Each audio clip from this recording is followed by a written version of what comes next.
충북 산둥성의 한 한국인 학교. 오늘은 기다려왔던 독립운동 역사 탐방을 시작하는 날입니다.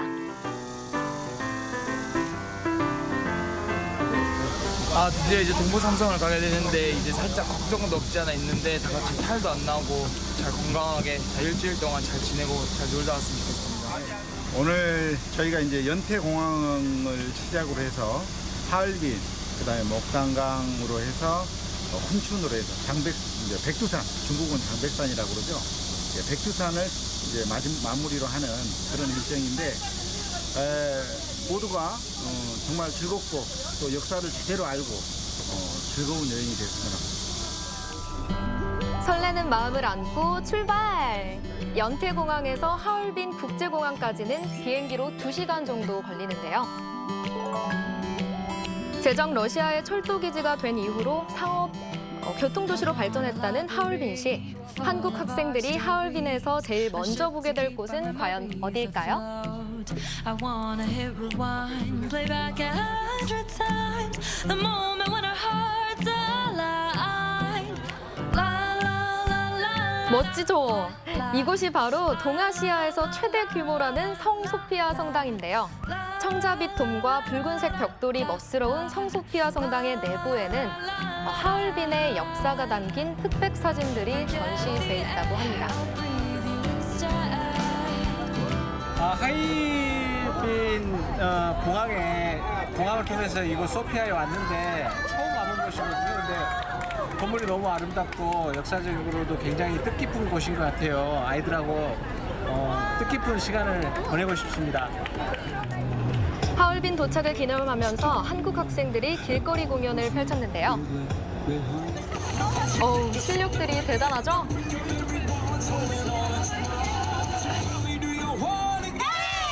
하얼빈의 중심에서 한국 K-팝 커버 댄스를 선보이는 학생들. 현지 반응도 굉장히 좋았는데요. 역시 글로벌 대세는 K-팝 아니겠어요?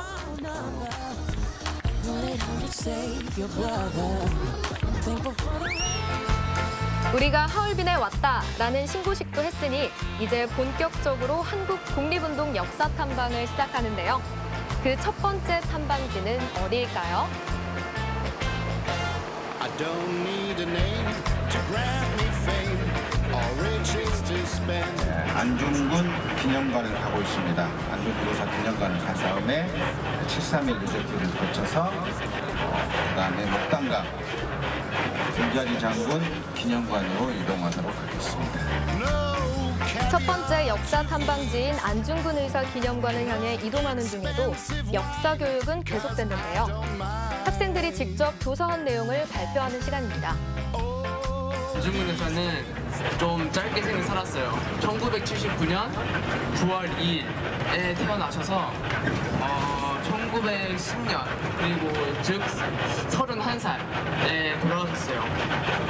일단 출생은 황해도 해주고요. 이렇게 이동 중에 사전 학습을 하면서 목적지에 도착. 이것이 바로 하얼빈 안중근 의사 기념관인데요. 많은 한국인들이 독립운동과 안중근 의사의 숭고한 뜻을 기리기 위해 이곳을 방문한다고 합니다. 하얼빈은 한국 독립운동사에서 빼놓을 수 없는 곳인 거 잘 아시죠? 여기에 안중근 의사가 우리나라를 침략한 이토 히로부미를 사살하고 순국하셨는데요. 왼손 약지를 끊어서 태극기 앞에 대한독립이라는 글자를 썼던 안중근 의사의 애국심을 다 같이 떠올려 봅시다. 안중근 의사가 나라를 위해서 헌신을 하려고 할 때 대부분 만약 입장을 한번 바꿔보면 여러분 어머니는 어떨 것 같아요? 글로만 배웠던 독립이 아니라 진짜 독립열사의 입장이 되어서 그때를 그리고 독립운동의 참 의미를 되새겨보는 시간. 안중근 의사가 사형 선고를 받은 이후에 떳떳이 죽으라는 편지를 보낸 조마리아 여사의 마음도 다 같이 헤아려 봅니다.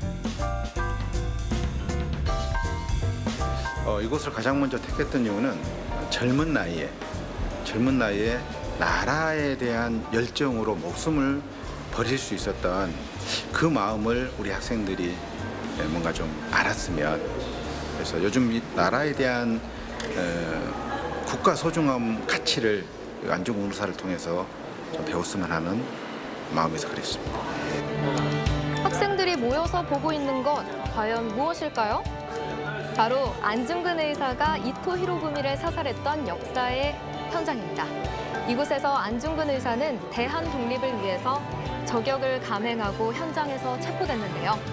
당당하게 큰 소리로 꼬레야우라 대한민국 만세를 3번 외쳐서 한민족의 마음에 독립의지를 불태웠던, 그리고 천하의 일본의 만행을 알렸던 그 현장은 학생들에게 어떤 울림을 주었을까요?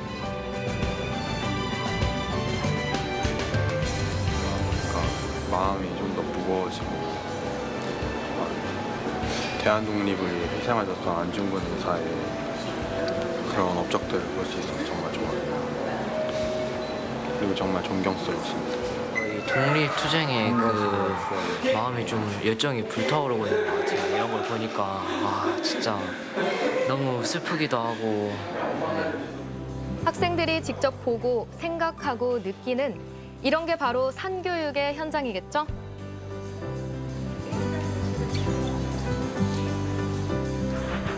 안중근 기념관을 뒤로하고 다음으로 향한 곳은요?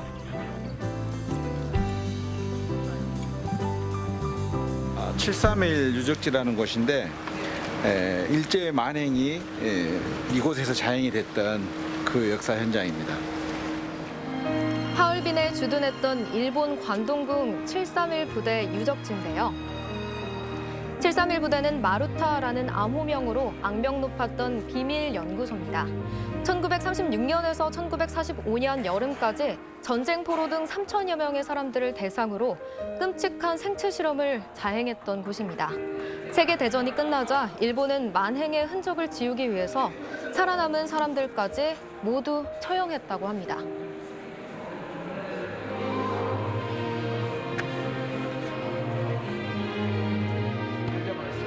그때 이제 이시히로가 이제 그걸 이제 이게 왜 이게 일본에도 떴어요, 이 페스티벌. 그래서 이시히로가 이제 그걸 이제 해결을 하고 이 페스티벌을 갖고 와가지고 사람한테 그렇지. 증거인멸을 시도했지만 천일 공노할 일본군의 만행은 이렇게 큰 흔적을 남겨놓고 있습니다. 이곳에서 학생들은 일본의 침략과 선조들의 독립운동의 의미를 다시 한번 마음속 깊이 새겨봅니다. 이번에는 독립 역사 탐방 3번째 유적지를 향해 하이린시로 이동을 해보는데요. 지도를 보고 눈치채신 분들도 계시겠지만 만주 항일투쟁의 유적지를 찾아간 건데요. 이곳에는 김좌진 장군을 비롯해서 만주에서 항일운동을 했던 중국과 한국 항일운동가들의 업적과 청산리, 봉오동 전투와 관련된 자료들이 전시되어 있습니다. 만주에서 한국인과 중국인이 함께 일본에 대항해서 투쟁한 걸 기념하고 한중 사이의 우호를 위해 한중 우위 공원이라고 이름을 지었다고 하네요.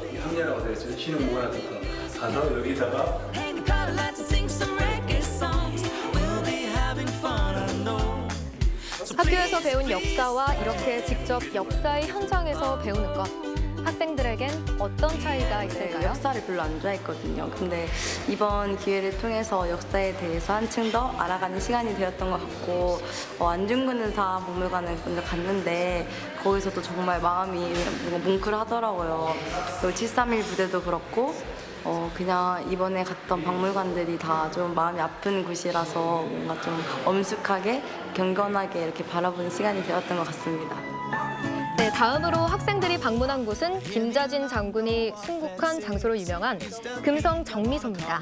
1930년 1월 24일 설을 채 일주일도 남기지 않아 정미소가 한창 바쁘던 때에 발동기가 고장났다는 소식을 듣고 온 김좌진 장군을 공산주의자인 박상실이 암살했던 건데요. 이 정미소는 독립을 위해서 한국인들에게 경제적 자립이 필요하다고 생각해서 만들어진 곳이었습니다. 그다음에 먹을 것도 많아요. 그런데 많은 우리 청년들은 또 항쟁의 뜻을 비추는 사람들은 김좌진 장군 곁으로 모여들고 그래서 자급자족을 하기 위해서 이곳 정미소를 만들었다고 해요.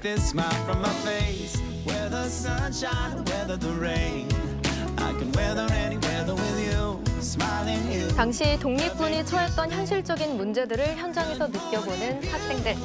지금은 평화롭고 풍요로운 시대지만 이런 평화와 자유가 그저 얻어진 것이 아니라는 걸 학생들은 순국 선열들이 남긴 흔적을 통해서 배웁니다.